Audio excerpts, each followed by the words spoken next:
Et bonjour à tous et bienvenue dans une nouvelle vidéo de présentation de films qui va être plus courte que celle que j'ai fait récemment. J'ai envie de dire c'est dans l'urgence, c'est fait dans l'urgence parce que comme vous le savez certainement, je loue la plupart de mes DVD, je peux pas les louer indéfiniment. Et je prends pas toujours le temps parce que je fais beaucoup de choses à côté, enfin du moins, sans dire que, enfin voilà, j'ai pas je construis pas des palaces, mais voilà, j'ai quand même d'autres activités à côté, trouver le temps d'aller au ciné, etc., etc. La Coupe du Monde de rugby, ça prend du temps quand même, hein. Donc comme je passe déjà pas mal de temps devant les écrans, des fois c'est chaud de trouver un poil de temps pour euh, pour regarder la quantité faramineuse de films que j'ai commencé. Alors on va commencer avec un film qui s'appelle Le Récidiviste, que vous ne connaissez certainement pas, je pense pas. Honnêtement, j'en avais jamais entendu parler, c'est juste qu'on parlait du film, ça peut-être ça vous dira quelque chose, La Classe Américaine ou Le Grand Détournement. Si vous connaissez pas ce que c'est ce film, en fait, après je parle du Récidiviste, le film Le Grand Détournement est un film français. En fait, c'est une parodie qui a été faite un peu par des membres des Nuls, je crois qu'il y avait Alain Chabat et Dominique Farrugia qui avaient bossé dessus, mais je suis pas sûr. En fait, ils avaient repris plein d'images de plein de films américains différents, mais des films de John Wayne, avec Dustin Hoffman, avec, comment il s'appelle, Robert Redford, enfin, et des films assez connus quand même aux États-Unis, mais plein de films, des films de western, des films d'entreprise, enfin des films policiers. Et en fait, ils avaient refait un doublage par-dessus pour créer une histoire entre guillemets cohérente, mais complètement absurde. Et je vous conseille vivement d'aller le voir ce film parce que c'est un régal. C'est un régal parce que le film se fout complètement de tout parce que c'est juste un redoublage avec des scènes qui sont coupées, qui sont mises dans un ordre, dans un autre. Et j'avais évoqué une scène justement du Grand Détournement avec Dustin Hoffman, une scène en voiture complètement conne mais à mourir de rire. Et il m'a dit bah tiens c'est ce film-là, le récidiviste. Donc en fait à chaque fois que je voyais une scène du récidiviste qui est utilisée dans le Grand Détournement, ça me faisait beaucoup rire. Alors, le film porte bien son nom en français. En version originale, c'est. J'ai oublié. J'ai oublié. J'ai oublié. Ah, quel dommage! Ah, zut, alors! Merde, Straight Days, un truc comme ça. Je suis désolé, j'ai oublié. Mais le film, en tout cas, en français, porte très bien son nom. Le réalisateur s'appelle Ulu Gros Bard, je sais pas comment ça se prononce, si c'est Grossbard, un gros bar, j'en sais rien, Grosbard. Et Ulu Gros Bard, je sais pas comment ça se prononce. Bref, le film est plutôt sympa en soi, c'est bien réalisé, tout ça, Dustin Hoffman, c'est génial, etc., etc. Par contre, c'est l'histoire d'un mec qui sort de tôle, mais qui, quelque part, fait tout pour y aller aussi. Donc c'est plutôt rigolo des fois, c'est sympa, c'est surtout chiant à suivre, je trouve. De suivre ce genre de personnage, surtout quand vous voyez la punchline, prions Dieu pour qu'il ne le retrouve pas. Ah bah non, qu'il le retrouve, si, plutôt, s'il vous plaît. Mais qui fait des casses, il braque des banques, s'il vous plaît, quand même. Quand même. Ça me rappelle toujours que la première fois que j'avais vu Arrête-moi si tu peux, de Spielberg. C'est-à-dire qu'en fait, la grande différence, c'est que la plupart des films d'arnaque, en fait, j'ai pas envie de suivre les personnages parce que c'est des pourris, quoi. Alors, c'est pas des assassins, etc., etc., mais c'est des pourris. Dans Arrête-moi si tu peux, ce qui fait kiffer, c'est que le mec, en fait, il fait des trucs, c'est après qu'il fait oh merde, j'ai pas le droit de faire ça. Bon, tant pis. Enfin, il est quand même. Enfin, je sais pas, c'est peut-être le trait plus léger de Arrête-moi si tu peux qui fait son charme aussi. Mais le récidiviste, pourquoi pas, regardez-le. C'est un film de 1978 et ça passe plutôt bien, quoi. C'est-à-dire que c'est un film de la fin des années 70 et je me suis pas trop ennuyé non plus. Parce que c'est plutôt bien foutu. Et bah, c'est pas mal, mais je suis pas vraiment fan du personnage et t'as envie que l'histoire s'arrête assez vite, quoi. Prochain film, pareil, je suis pas sûr que vous le connaissiez parce que je le connaissais pas moi-même. Body Double, film de Brian De Palma, si ce nom vous dit quelque chose. Il a réalisé entre autres, hein, parce que c'est un réalisateur qui a fait des dizaines de films, des dizaines et des dizaines. Il a fait notamment Scarface et le premier Mission Impossible avec Tom Cruise. Voilà, c'est-à-dire que la saga Mission Impossible qu'on a aujourd'hui, qui a atteint son sixième volet, et je crois que le septième est en production, mais je suis pas sûr. Mais en tout cas, il est prévu, hein, il est dans les cartons.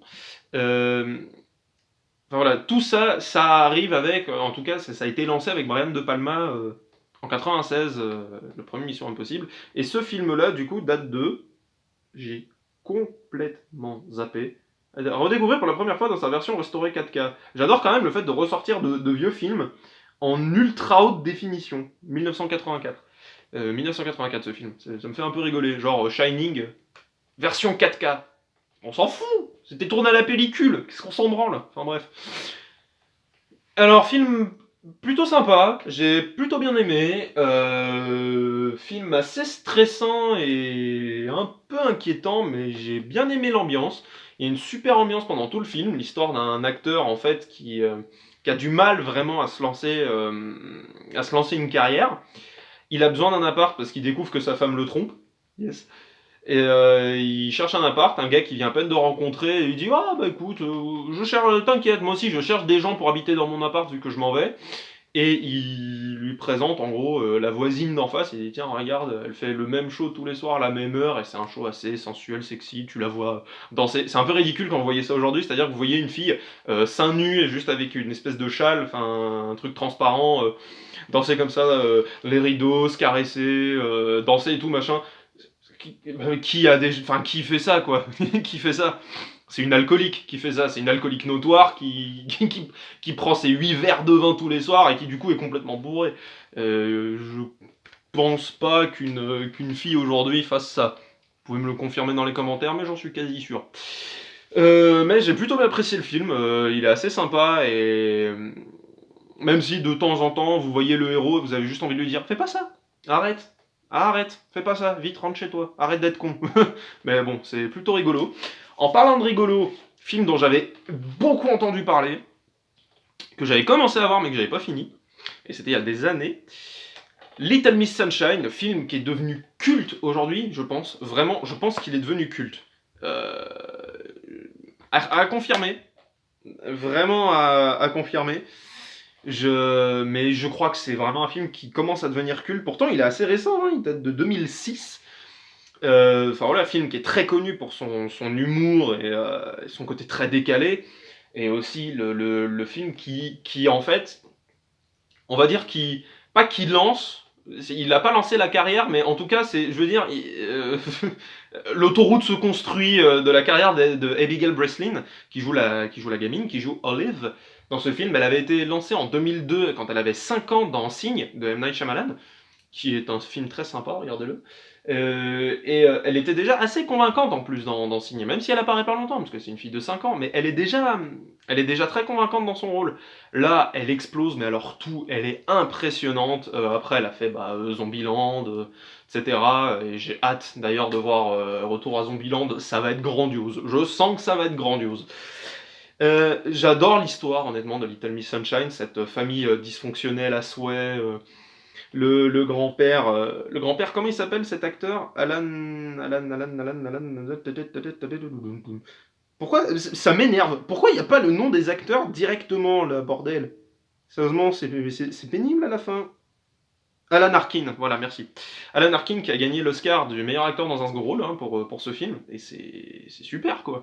Et donc voilà, ce film, donc avec toute cette famille, ce père ultra chiant, là, toujours avec son discours sur les vainqueurs et les perdants, avec cette morale que j'adore, s'excuser, c'est un signe de faiblesse. Oui, si tu veux mon grand, reconnaître ses torts est une faiblesse, bien sûr. S'excuser à outrance peut-être, s'excuser non. Voilà, la mère qui fait ce qu'elle peut, jouée par Toni Collette. Et encore un rapport avec Shyamalan, parce que Toni Collette jouait la mère dans Sixième Sens, qui est un de mes films préférés, donc regardez-le aussi. Voilà, Dwayne, l'adolescent mal dans sa peau, qui déteste tout le monde, joué par Paul Dano, qui sera l'homme mystère dans le film de Matt Reeves, apparemment, donc pourquoi pas, parce que c'est un putain d'acteur, ce mec, il est impressionnant de chez impressionnant.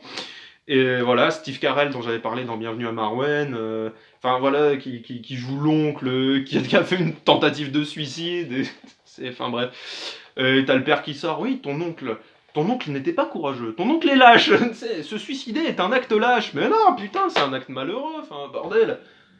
J'aime pas qu'on dise que le suicide soit un truc lâche. Au contraire, je trouve qu'il faut être très courageux pour oser sauter la vie quand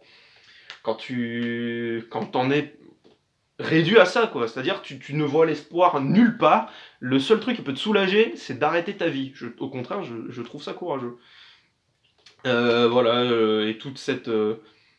le côté, la gamine qui veut participer au concours Little Miss Sunshine, qui est un des trucs les plus répugnants qui puissent exister. Enfin, ces gamines maquillées qui font un défilé, c'est une horreur, et je suis contre ça, vraiment, je suis contre ça, et le côté, allez, on s'en bat les couilles, enfin, c'est...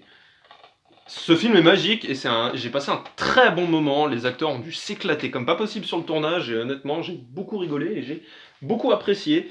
Le dernier film que je vous présente, hein, je vous ai dit, il y a moins de films en ce moment, je viens de le découvrir, j'en avais beaucoup entendu parler, c'est Argo.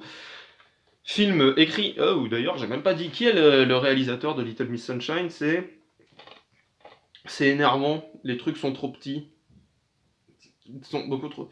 Alors, Jonathan Dayton et Valérie Faris, voilà, ce sont des époux, je crois, enfin, c'est un couple. Bref, Argo écrit, réalisé par Ben Affleck, avec lui dedans, donc je suis content, parce que moi, vous savez que je suis fan de Ben Affleck, enfin fan, j'aime beaucoup ce mec. J'aime pas les critiques qui lui tombent dessus, j'aime pas quand on dit que c'est un mauvais acteur, enfin voilà, au contraire, je trouve que c'est un très très bon acteur, et voilà quoi, je trouve vraiment, vraiment, vraiment super. Là, il a une super réal dans ce film, c'est tiré d'une histoire vraie, d'une libération d'otages, d'exfiltration d'otages en fait, qui s'est réalisée dans les années 80, enfin au début de l'année 80, fin 79, début 80. Des gens qui bossaient à Téhéran, en Iran, en fait, à l'ambassade américaine, ont été victimes d'une prise d'otage, parce que c'était le bordel en Iran, enfin, ça l'est toujours, hein, mais c'était le bordel à cette époque-là. Le dictateur Khomeini, qui avait été en fait mis en place par les États-Unis pour le bif et le pétrole, a été accueilli à bras ouverts aux États-Unis, alors qu'en Iran c'était une catastrophe, hein, ils tiraient sur des gens, enfin, c'est une dictature la plus dégueulasse qui soit, même si c'est rarement positif, une dictature. Le, le film est génial dans le sens où on ressent ce côté chaotique dans la réalisation, avec le cadre qui change et qui passe en fait du ratio normal en fait en scope, enfin avec les barres blancs, les barres noires, les bandes noires au-dessus, et d'un coup ça fait une espèce de carré pendant les scènes de manifestation, des trucs comme ça. On dirait des images d'archives, et du coup ça renforce le côté réaliste vu que c'est une histoire vraie. J'aime pas quand on dit que ce film en fait est une vaste fumisterie et un film pro-américain, quand dès le début du film, vous voyez Kyle Chandler, qui est un acteur très connu, qui a joué dans le Loup de Wall Street notamment. Il fait bien des rôles de policier, ce gars-là, c'est vrai qu'il a la gueule. Enfin voilà, le rôle du FBI ou CIA, je sais plus. Enfin le mec qui est genre, t'as un gars qui lui dit, oh, on peut pas juste le rendre Khomeini, comme ça se calme. On dit, non, non, il est cancéreux. Et alors, on les abrite, les cons cancéreux? Ouais, quand c'est pour nos intérêts, oui. Si ça nous rapporte de l'argent, oui. Donc faut arrêter de dire que c'est pro-américain, parce que c'est pas vrai. Et il y a des trucs du genre, ah mais non mais le Canada, et ce film est raciste, ça c'est génial, ouais, les Iraniens ils sont forcément méchants, et les Américains ils sont forcément gentils. Bah dans ce cas-là, oui. Dans ce que le film montre, oui. C'est un pays à la dérive, c'est un pays chaotique. Les gens sont pas gentils, surtout quand ils voient des Américains, un peu le symbole du bordel, quoi. C'est genre les Américains qui sont arrivés en disant, oh, on va tout régler, en fait, tiens, niquer ta mère. Forcément que ça fait pas plaisir.